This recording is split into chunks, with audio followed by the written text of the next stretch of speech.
जय हिंद, वंदे मातरम। प्यारे साथियों, आ चुके हैं एक और ज़बरदस्त नई वीडियो के साथ। मुख्यमंत्री कन्यादान योजना 2026। मुख्यमंत्री कन्यादान योजना के तहत जो गरीब बेटियां होती हैं जिनकी शादी की जाती है तो उसमें सरकार 51,000 रुपये तक पैसे देती है। बिल्कुल 35,000 बेटियों को सरकार ने पैसे दे दिए हैं, उनके खातों में पैसे भेज दिए हैं। अब इस योजना का फॉर्म कैसे भरा जाता है, क्या क्या कागज पत्र लगते हैं, किस प्रकार से कौन कौन सी बेटियों को ये पैसे मिलते हैं, पूरी जानकारी को इस वीडियो के माध्यम से समझेंगे और अच्छे से जानेंगे। तो अभी तक आप नहीं जुड़े हैं चैनल से तो विश्वास के साथ आप ओमवीर योजना के यूट्यूब चैनल को सब्सक्राइब कर सकते हैं, क्योंकि यहाँ पे आपको सभी सरकारी योजनाओं की जानकारी दी जाती है और अच्छी प्रकार से आपको समझाया जाता है। चलो शुरू करते हैं। मैं राजेश गुजर स्वागत करता हूँ आप सभी का एक और नई वीडियो में। आओ जी फटाफट से हम देखेंगे। और आपके भी गांव बस्ती में, आस पड़ोस में, रिश्तेदारी में कोई भी ऐसी गरीब कन्या हो, उसकी शादी होने जा रही हो, तो आप भी इस योजना के बारे में उनको बता सकते हैं ताकि उनको भी 51,000 रुपये तक का लाभ मिल जाए। ठीक है जी, बिल्कुल। चलो अब बात करते हैं मुख्यमंत्री कन्यादान योजना 2026। 35,000 कन्याओं के खातों में आए पैसे। गरीब बेटियों की शादी में सरकार देगी 51,000 रुपये। फॉर्म कैसे भरें, जरूरी दस्तावेज क्या लगते हैं, संपूर्ण जानकारी के बारे में हम समझते हैं। बिल्कुल यहाँ पे आप देख सकते हैं जो भी अपडेट आती है वो सब आपको ओमवीर योजना के टेलीग्राम पे देखने को मिलती है। तो आप टेलीग्राम को जरूर ज्वाइन करें। जिस नाम से यूट्यूब चैनल है उसी नाम से टेलीग्राम चैनल है, उसी नाम से इंस्टाग्राम चैनल है, उसी नाम से फेसबुक आईडी है। सभी साथी जुड़ सकते हैं, फॉलो कर सकते हैं। देखो, मुख्यमंत्री कन्यादान योजना 2 जनवरी 2026 की लेटेस्ट अपडेट है जी राजस्थान की, जिसमें आप देख सकते हैं 2 जनवरी की अपडेट है। मुख्यमंत्री कन्यादान योजना गरीब बेटियों का संबल साबित हुई योजना। सीएम भजनलाल शर्मा के प्रयासों से बेटियों को मिला लाभ। 34,704 कन्याएं हुई लाभान्वित। यानी कि 2 साल के अंदर अंदर भाई भजन सरकार को 2 साल पूरे हो चुके हैं, तो 2 साल के अंदर अंदर 35,000 कन्याओं को लाभान्वित किया जा चुका है। पैसे मिल चुके हैं 2 साल के अंदर अंदर। 142 करोड़ रुपए अब तक किए गए खर्च। योजना में अतिरिक्त प्रोत्साहन राशि का भी प्रावधान। 142 करोड़ रुपए खर्च कर दिए गए हैं इस कन्यादान योजना में। अब बात करते हैं इसमें पूरी जानकारी को देखते हैं। देखो यहाँ पे आपको दिखाई दे रहा होगा, ये टेलीग्राम पे मिल जाएगा आपको सारी चीजें, इसको आप देख सकते हैं। ये 2 जनवरी 2026 की लेटेस्ट अपडेट है। मुख्यमंत्री कन्यादान योजना गरीब बेटियों का संबल बनी। 34,704 कन्याएं लाभान्वित हो चुकी हैं। 142.62 करोड़ रुपए अब तक खर्च किए जा चुके हैं 2 साल के अंदर। ठीक है जी। अब इसमें किस प्रकार से पैसे मिलते हैं, देखो ये नौसा नौसी खड़ा, ठीक है, बिल्कुल ये नौसा नौसी खड़ा और ये भजनलाल शर्मा खड़े। चलो अब इसमें बात करते हैं प्रोत्साहन राशि से बढ़ता आर्थिक संबल। यानी कि सरकार की मंशा है कि बेटी पढ़ेगी तभी आगे बढ़ेगी। योजना के तहत SC ST और अल्पसंख्यक समुदाय की BPL परिवारों की बच्चियों का विवाह होता है तो उनको 31,000 रुपये दिए जाते हैं। यानी कि SC और ST और अल्पसंख्यक तो जानते हो ना, हिंदू नहीं है अल्पसंख्यक, सिख, मुस्लिम, ईसाई, पादरी और अन्य कोई धर्म से। ठीक है, इनकी BPL की बेटी उसको क्या मिलते हैं साहब, कितने पैसे मिलते हैं? 31,000 रुपये सरकार देती है।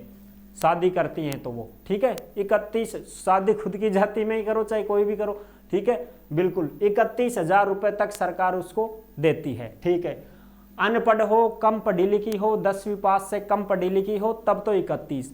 अगर वो बेटी 10वीं पास है तो 10,000 रुपये अलग से और मिलेंगे।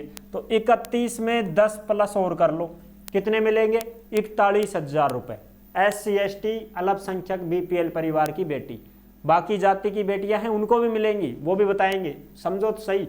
अगर वो बच्ची स्नातक पास है स्नातक पास है तो उसको 20,000 रुपये अलग से और मिलेंगे। ठीक है, अब फिर उसको 31 और 20 कितने हो गए साहब, जोड़ दो इनको, ये हो गए 51,000 रुपये। इस प्रकार से सरकार 51,000 रुपये देगी SC ST और अल्पसंख्यक के BPL बेटियों को। समझ रहे हो? एक मिनट भाई, कैमरे को चार्ज लगा देते हैं, सारी चीज़ों को समझाऊंगा मैं आपको।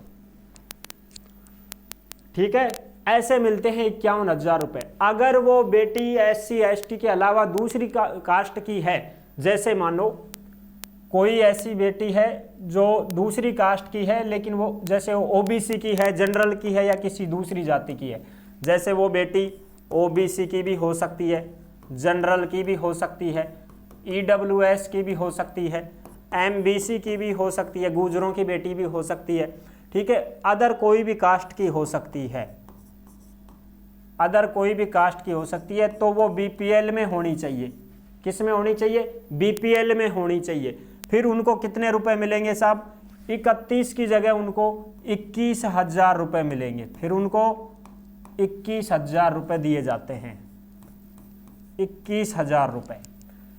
अनपढ़ है चाहे 10वीं से कम है तो 21,000 रुपये। अगर ये 10वीं पास है तो 10,000 और बढ़ा दो, 21 में 10 और करा 31,000 मिलेगा। अगर वो बेटी स्नातक पास है तो 20,000 और बढ़ा दो, इसमें बढ़ा दो, तो 21 और 20 41,000 रुपया मिल जाएगा। ठीक, चाहे वो जनरल हो, OBC हो, EWS हो, MBC हो, अदर कोई भी कास्ट की हो, लेकिन BPL की होनी चाहिए। ये ऐसे इनको पैसे मिलते हैं, इनसे 10,000 कम मिलेगा भाई इनने। ठीक है, अगर वो बेटी अंत्योदय परिवार की है तो भी पैसे मिलेंगे, आस्था कार्डधारी है तो भी उसको पैसे मिलेंगे। भाई सभी BPL में ही थोड़ी होते हैं भाई, BPL में तो गरीब आदमी रहेगा, लेकिन कुछ परिवार ऐसे भी हैं जो BPL में ना हो करके दूसरी ओर सिस्टम है। देखो, अंत्योदय परिवार में है तो उनको पैसे मिलेंगे। आस्था कार्डधारी बेटियां हैं, आस्था कार्ड किसका बनता है? आस्था कार्ड, आस्था कार्ड ये किसका बनता है? जिस परिवार में 2 कैंडिडेट विकलांग होते हैं, दिव्यांग होते हैं, वो आस्था कार्डधारी परिवार होता है। जैसे मान लो एक घर में 2 कैंडिडेट, कोई भी हो सकते हैं, कोई लड़का लड़की, महिला पुरुष बुजुर्ग कोई भी हो, एक ही परिवार में 2 कैंडिडेट विकलांग है, उनको आस्था कार्ड बन जाता है। तो ऐसे परिवार की बेटियां अगर शादी कर रही हैं, 18 साल उम्र होनी चाहिए शादी की लड़की की, तो फिर उनको भी पैसे मिलेंगे। ठीक है, ओके सर। विशेष योग्यजन की बेटी, ऐसी कोई महिला या कोई ऐसा पुरुष जो दिव्यांग है, वो अपनी बेटी की शादी करना चाहता है, 18 साल की बेटी हो गई है, उनको भी पैसे मिलेंगे। ऐसा कोई कैंडिडेट जो पालनहार योजना के तहत है, जैसे कोई ऐसी बेटी जो अनाथ हो, मम्मी या पापा एक नहीं हो कोई सा, या दोनों मम्मी पापा दिव्यांग हैं, तो वो पालनहार का भी लाभ लेती हैं बेटियां। बहुत सारी ऐसी हैं जो पालनहार योजना के लाभ से जुड़ी हुई होती हैं, तो उन बेटियों को भी सरकार पैसे देती है। ठीक है, और कोई ऐसी महिला खिलाड़ी है, कोई महिला खुद खिलाड़ी है, उसको भी सरकार पैसे देती है, चाहे वो किसी भी जाति की हो। ठीक है, तो उनको 21,000 रुपये तक की सहायता दी जाती है। ये समझ गए? Okay sir. अब आगे बात करो, यदि बेटी 10वीं पास है तो 10,000 अलग से, स्नातक है तो 20,000 अलग से। ये जो मैंने आपको यहाँ पे बता दिए, 10वीं पास का 10,000 और बढ़ाओ, और स्नातक है तो 20,000। स्नातक मतलब BA BSc BCom कुछ भी कर रखा हो उसने। ठीक है, उम्र उसकी 18 साल होनी चाहिए बेटी की। Okay sir. अब उसके पैसे आएंगे सीधे बैंक खाते में DBT के माध्यम से। फॉर्म कैसे भरा जाएगा? आवेदन की प्रक्रिया बिल्कुल सरल है और सहज है। पात्र परिवार SSOID के माध्यम से अपना फॉर्म लगा सकते हैं। SSOID के माध्यम से, ई-मित्र के माध्यम से आप फॉर्म भर सकते हैं। ई-मित्र वाले के पास जाना पड़ता है, फॉर्म भरना पड़ता है।